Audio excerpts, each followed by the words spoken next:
Now my worker is trying to put the accumulator, and they already put the water-cooled condenser, Hanbell screw compressor, and the receiver.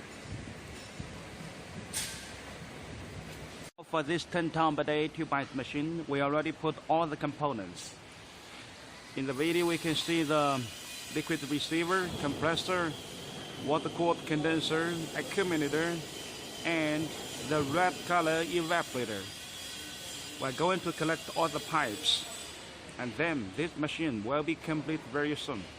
Today we are collecting the pipes, and it's going to take 2 days.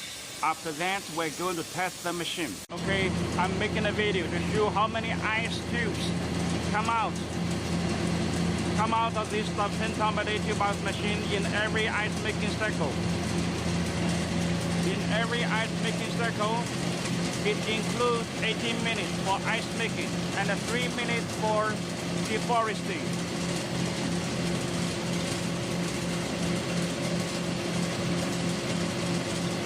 This is the ice flow of 10-ton per day buyice machine in deforesting.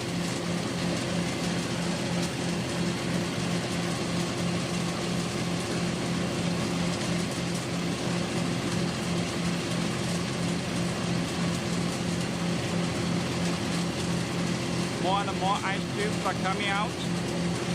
All the ice cubes are very beautiful, crystal, transparent,